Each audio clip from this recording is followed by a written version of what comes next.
ಮಧ್ಯಪ್ರಾಚ್ಯ ಯುದ್ಧದ ಕಾರಣದಿಂದ ವಾಣಿಜ್ಯ ಬಳಕೆಯ ಗ್ಯಾಸ್ ಸಿಲಿಂಡರ್ನ ಸರಬರಾಜಿನಲ್ಲಿ ವ್ಯತ್ಯಯ ಉಂಟಾಗಿದ್ದು, ಹೋಟೆಲ್ ಕಾರ್ಮಿಕರು ಕೆಲಸವಿಲ್ಲದೆ ಸಂಕಷ್ಟಕ್ಕೆ ಒಳಗಾಗಿದ್ದಾರೆ. ಆದ್ದರಿಂದ ಸರ್ಕಾರ ಹೋಟೆಲ್ ಕಾರ್ಮಿಕರಿಗೆ ಸಹಾಯಧನ ನೀಡಬೇಕೆಂದು ಸೋಷಿಯಲ್ ಡೆಮೊಕ್ರಾಟಿಕ್ ಟ್ರೇಡ್ ಯೂನಿಯನ್ದ ಕೊಡಗು ಜಿಲ್ಲಾ ಘಟಕ ಒತ್ತಾಯಿಸಿದೆ. ನಗರದಲ್ಲಿ ಸುದ್ದಿಗೋಷ್ಠಿಯಲ್ಲಿ ಮಾತನಾಡಿದ ಎಸ್ಡಿಟಿಯುನ ಜಿಲ್ಲಾ ಕಾರ್ಯದರ್ಶಿ ಎಂಎ ಅಬ್ದುಲ್ ರಜಾಕ್ ಅವರು, ವಾಣಿಜ್ಯ ಬಳಕೆಯ ಗ್ಯಾಸ್ ಸಿಲಿಂಡರ್ನ ಲಭ್ಯತೆ ಕಡಿಮೆ ಇರುವುದರಿಂದ ಕೊಡಗು ಜಿಲ್ಲೆಯಲ್ಲೂ ಹೋಟೆಲ್ ಮಾಲೀಕರು ಕಾರ್ಯವನ್ನು ಸ್ಥಗಿತಗೊಳಿಸಿದ್ದು, ಹೋಟೆಲ್ ಕಾರ್ಮಿಕರು ಕಷ್ಟಗಳನ್ನು ಎದುರಿಸ್ತಾ ಇದ್ದಾರೆ. ಹೋಟೆಲ್ ಕೆಲಸವನ್ನ ನಂಬಿ ಬದುಕು ಸಾಗಿಸ್ತಾ ಇದ್ದ ಬಡ ಕಾರ್ಮಿಕರಿಗೆ ಪರ್ಯಾಯ ಮಾರ್ಗವಿಲ್ಲದೆ ಬೀದಿ ಪಾಲಾಗುವ ಸ್ಥಿತಿ ನಿರ್ಮಾಣವಾಗಿದೆ ಎಂದು ಬೇಸರ ವ್ಯಕ್ತಪಡಿಸಿದರು. ಜಿಲ್ಲೆಯಲ್ಲಿರುವ ಸಾವಿರಾರು ಸಂಖ್ಯೆಯ ಹೋಟೆಲ್ ಕಾರ್ಮಿಕರು ಅತಂತ್ರ ಸ್ಥಿತಿಯಲ್ಲಿದ್ದಾರೆ. ಸರ್ಕಾರ ತಕ್ಷಣ ಎಚ್ಚೆತ್ತುಕೊಂಡು ಕಾರ್ಮಿಕರ ಜೀವನೋಪಾಯಕ್ಕೆ ಪರ್ಯಾಯ ಮಾರ್ಗ ಸೂಚಿಸಬೇಕು ಮತ್ತು ಸಹಾಯಧನ ವಿತರಿಸಬೇಕೆಂದು ಒತ್ತಾಯಿಸಿದರು. ಕಳೆದ ಹಲವಾರು ವರ್ಷಗಳಿಂದ ತೋಟದ ಲೈನ್ ಮನೆಗಳಲ್ಲಿ ವಾಸ ಮಾಡ್ತಾ ಇರುವ ಅರ್ಹ ಫಲಾನುಭವಿಗಳಿಗೆ ಸರ್ಕಾರದ ವತಿಯಿಂದ ಆಶ್ರಯ ಅಂಬೇಡ್ಕರ್ ವಸತಿ ಯೋಜನೆ ಮತ್ತು ಪಿಎಂ ಆವಾಸ್ ವಸತಿ ಯೋಜನೆಯಡಿ ಮನೆಗಳನ್ನು ಕಲ್ಪಿಸಿಕೊಡಬೇಕೆಂದು ಒತ್ತಾಯಿಸಿ ಜಿಲ್ಲಾಧಿಕಾರಿಗಳ ಮೂಲಕ ಸರ್ಕಾರಕ್ಕೆ ಮನವಿ ಸಲ್ಲಿಸುವುದಾಗಿ ಎಂಎ ಅಬ್ದುಲ್ ರಜಾಕ್ ತಿಳಿಸಿದರು.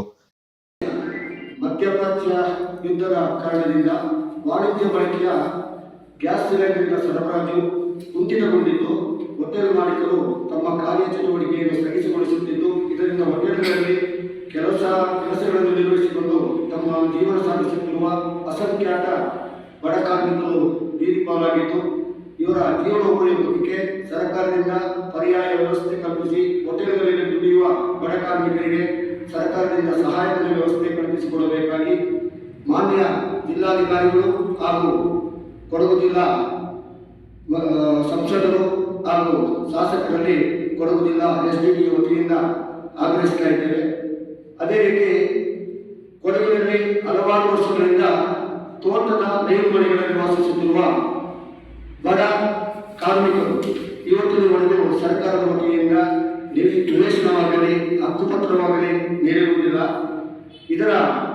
ಇವರಿಗೆ ಬಡ ಕಾರ್ಮಿಕರಿಗೆ ಆಶ್ರಯ ಅಂಬೇಡ್ಕರ್ ವಸತಿ ಹಾಗೂ ಪಿಎಂ ಆವಾಸ್ ಯೋಜನೆ ಅಡಿಯಲ್ಲಿ ಮನೆಗಳನ್ನು ಕಲ್ಪಿಸಿಕೊಡಬೇಕಾಗಿ ಅರ್ಹ ಫಲಾನುಭವಿಗಳಿಗೆ ಮಾನ್ಯ ಜಿಲ್ಲಾಧಿಕಾರಿಗಳಲ್ಲಿ ಪತ್ರಿಕಾಗೋಷ್ಠಿಯ ಮುಖಾಂತರ ಕೊಡಗು ಜಿಲ್ಲಾ ಎಸ್ಡಿಟಿ ವತಿಯಿಂದ ಆಗ್ರಹಿಸ್ತಾ ಇದ್ದೇವೆ. ನಿನ್ನೆ ಸದನದಲ್ಲಿ ನಮ್ಮ ಮಾನ್ಯ ಶಾಸಕರು ಬಡ ಕಾರ್ಮಿಕರು ಹಾಗೂ ಬಡವರು ಸರ್ಕಾರಿ ಜಾಗಗಳಲ್ಲಿ ಮನೆ ಕಟ್ಟಿ ಕೂತಿದ್ದಾರೆ. ಅವರಿಗೆ ಸರ್ಕಾರದ ವತಿಯಿಂದ ಆದಷ್ಟು ಬೇಗ ಹಕ್ಕುಪತ್ರವನ್ನು ನೀಡಬೇಕೆಂದು ಒತ್ತಾಯಿಸಿದ್ದಾರೆ. ಇದಕ್ಕೆ ನಮ್ಮ ಕೊಡಗು ಜಿಲ್ಲಾ ಎಸ್ಡಿಟಿ ವತಿಯಿಂದ ಅವರನ್ನು ಅಭಿನಂದಿಸುತ್ತಾ ಈ ಕಾರ್ಯಕ್ರಮವನ್ನು ಅವರು ಮುಂದುವರಿಸಿಕೊಂಡು ಹೋಗಬೇಕು ಅಂತೇಳಿ ನಾವು ಒತ್ತಾಯಿಸ್ತಾ ಇದ್ದೇವೆ. ಇದು ಗೋಷ್ಠಿಯಲ್ಲಿ ಎಸ್ಡಿಟಿಯುನ ಜಿಲ್ಲಾ ಸಮಿತಿ ಸದಸ್ಯರಾದ ಸಿಎ ಅಜೀಜ್, ಕೆಎಂ ಅಲ್ತಾಫ್ ಹಾಗೂ ಸಾಜಿದ್ ಖಾನ್ ಪಾಲ್ಗೊಂಡಿದ್ದರು.